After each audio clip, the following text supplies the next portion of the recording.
इस वीडियो में हम बताएंगे कि आप जो अपनी ज़मीन का सर्वे करवाएंगे, सर्वे के दौरान जो ग्राम सभा के दौरान या कभी भी आपको एक फॉर्म मिलेगा जिसमें आप अपना ज़मीन का पूरे ब्यौरा डालते हैं, जिसको स्व घोषणा पत्र या प्रपत्र 2 कहते हैं, या आप सर्वे फॉर्म के नाम से भी जानते हैं। तो वो फॉर्म आप किस प्रकार भरेंगे, हम आसान तरीका बता दें, एकदम आसान तरीका, बस देखते रहे। देखिए, राजस्व ग्राम, ये राजस्व ग्राम क्या होता है? जैसे आपका राजस्व ग्राम, आपका गांव क्या है, यानी मौजा, मौजा का नाम, ये राजस्व ग्राम यानी मौजा का नाम। तो राजस्व ग्राम में हम जैसे मंगरौनी, ये मधुबनी का एक मौजा है मंगरौनी, तो देखिए मंगरौनी, ठीक है, मंगरौनी, मंगरौनी भर दिए। ये क्या है? मौजा।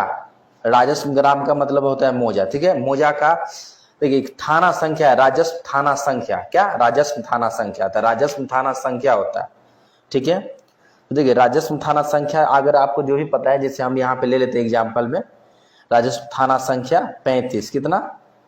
35, तो हम 35 लिख दिया। हल्का नंबर, तो हल्का नंबर आपको जानकारी है तो लिखिए, नहीं जानकारी है तो आपको छोड़ देना है, कोई बात नहीं, ठीक है।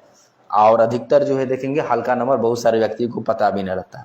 और पुलिस थाना, तो पुलिस थाना आपको क्या है, यानी पुलिस थाना, थाना संख्या अलग होता है, थाना संख्या अलग होता है, थाना संख्या, ये पुलिस थाना का नंबर नहीं पूछ रहा है, थाना संख्या है, राजस्व थाना संख्या, इसका पूरा नाम होता है राजस्व थाना संख्या।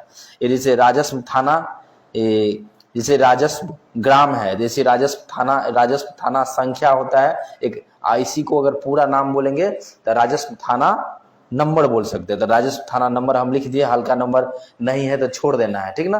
अधिकतर व्यक्ति को पता नहीं होगा तो आपको छोड़ देना है। वो सर्वे का जो टीम होगा वो, हाँ, वो अपना भर देंगे। उसके बाद पुलिस थाना जो भी है, तो राजनगर है तो राजनगर लिख दिए, ठीक है। इसी प्रकार राजनगर हो गया। अंचल जो भी है तो अंचल जो भी है तो लिख दीजिएगा, जैसे अंचल भी राजनगर है तो राजनगर हम लिख दिए, ठीक है। इसी प्रकार जैसे जिला तो मधुबनी है तो मधुबनी लिख दिए। और इसके बाद जो है आपको ओरिजिनल चीज में हम आते हैं।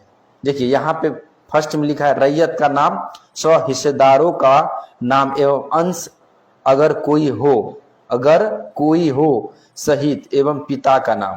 अगर हिस्सेदार में कोई हो, जैसे किसान, अब मान के चलिए केवाला होगा या उसका खतियान होगा, तो अगर केवाला होगा तो जिस व्यक्ति के नाम से जमीन रजिस्ट्री हुआ है, जिसके व्यक्ति के नाम से जमाबंदी कायम हुआ है, याद रखिएगा, जिसके नाम से जमाबंदी कायम है उसी का नाम डालना है। ये बहुत सारे व्यक्ति आपको नहीं बताएंगे, ये सुन लीजिए। जमाबंदी जिन व्यक्ति के नाम है वो क्या हुआ? वो रैयत हुआ, हो सकते हैं रैयत जिंदा भी हो सकते हैं और मृत्यु भी हो सकते हैं, यानी बहुत, मतलब अगर खतियानी होगा तो अधिकतर जो है वो नहीं होंगे। अगर केवाला होगा जमीन तो वो हो सकता है, हो भी सकते हैं। जैसे हम केवाला वाला है जो भी हो, जिसके नाम से जमाबंदी कायम हो गया है तो उनका नाम लिखेंगे, या केवाला वाला है तो देखिए जमाबंदी अगर कायम नहीं है, सिर्फ रजिस्ट्री पेपर यानी केवाला है, तो बस आपको कुछ नहीं करा, जो जिनके नाम से जमीन का रजिस्ट्री किया गया है, यानी जो रजिस्ट्री करवाए हैं अपने नाम से, उस व्यक्ति का नाम लिखेंगे, वो रैयत यहाँ पे हो जाएगा। जैसे रैयत में देखिए यहाँ पे हम लिख देते हैं, कोई भी हम ले लेते हैं नाम, ठीक है। जैसे हम ले लेते हैं प्रकाश, कोई व्यक्ति है प्रकाश, वो रैयत है, तो जैसे प्रकाश कुमार। अब ये जो है खतियान वाला भी हो सकते हैं और ये क्या हो सकते हैं, खतियान वाला भी हो सकते हैं और केवाला वाला भी हो सकते हैं। हम इस सिर्फ और सिर्फ आपको समझाने के लिए बताने जा रहे हैं। इसमें हम कैसे लिख रहे हैं, थोड़ा हम रफ में हम इसको बता रहे हैं, लिख के एग्जाम्पल के तौर पे हम बता रहे हैं, आपको इसी प्रकार काम करना है, ठीक है। हम ये वास्तव में भर नहीं रहे हैं, ये हम आपको बता रहे हैं। फॉर्म मेरे पास 2 फॉर्म है, इस फॉर्म में से जो हम एक पेड़ आपको भर के बता रहे हैं।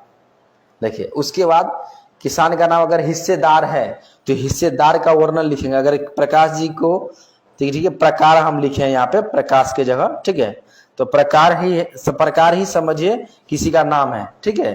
तो प्रकार नाम है, तो प्रकार जो व्यक्ति है उसका अगर पुत्र होंगे तो हिस्सेदार का नाम लिखना है तो लिखना है।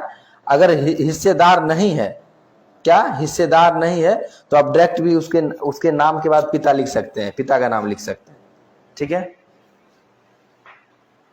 तो आपको आगे बढ़ना है इसमें, ठीक है। जैसे हम प्रकार कुमार लिखें, क्या प्रकार कुमार लिखें, इसके बाद गौर कीजिएगा, ध्यान रखिएगा यहाँ पे, इसमें जो अंश है, जितने व्यक्ति अंश है, अगर इसको दो भाई रहेगा तो दोनों भाई को नाम लिखेंगे। जैसे सोनू कुमार, क्या पहला सोनू कुमार और दूसरा जैसे राकेश कुमार, राकेश कुमार। अगर हो गया दो, अगर अंश में यानी हिस्सेदारों में दो है और अंश क्या है, दो व्यक्ति हैं। अगर पिता, ये पिता है तो ये दोनों पुत्र ही हो सकते हैं, पुत्र पुत्री दोनों में से कोई भी हो सकते हैं। तो जितने व्यक्ति मतलब जितने जमीन होंगे, अगर पुत्र होंगे तो उसमें अंश को मेंशन किया जाता है। तो ये अंश तय नहीं कर सकते हैं कि कितना अंश होगा, क्योंकि ये जो फॉर्म भराया जा रहा है हिंदू लॉ के अनुसार अलग होता है और मुस्लिम लॉ के अनुसार अलग होता है। तो ये हम तय नहीं कर सकते हैं अभी कितना अंश होगा। अगर कोई भी व्यक्ति जो है, अगर वो वसीयतनामा, बहुत सारे व्यक्ति नहीं सुने होंगे फर्स्ट बार, वसीयतनामा वगैरह लिख दिए हैं तो उसमें अंश अगर मेंशन कर दिए हैं तो आप इसमें मेंशन कर सकते हैं। अन्यथा ये अगर हिंदू का अलग होता है और मुस्लिम का अलग हो सकता है, क्योंकि उसमें हिस्से का वर्णन बेटा बेटी का अलग अलग होता है, ठीक ना। क्योंकि इसमें बेटा और बेटी का दोनों का नाम देना है। अगर बेटा भी हिस्सेदार है तो बेटा का भी नाम देना है और पुत्र का भी देना है, ठीक है। जितने व्यक्ति हिस्सेदार हो, लड़का हो या लड़की हो, आपको इसमें लिखना है। और इसका पिता, आप मान के चले दो ही, इसका प्रकार जी का दो ही पुत्र थे तो दोनों का नाम लिख दिए हिस्सेदार, और अंश हम नहीं लिख रहे। अगर अंश हो तो अंश हम फिक्स नहीं कर सकते। वसीयतनामा रहता तो उसमें लिखा रहता, लेकिन यहाँ पे कुछ नहीं है तो हम क्या करेंगे, मेंशन कर दिए हैं। अब जो जितना होगा वो वंशावली वगैरह भी बनेगा, वहां पे मेंशन हो जाएगा। तो पिता आप लिख देंगे, पिता, पिता इनका जो है ये, जैसे इसका पिता का कुछ भी नाम ले लेते हैं एग्जाम्पल के लिए। जैसे छोटा नाम होता है राम, तो राम लेते हैं, राम कुमार, ठीक है।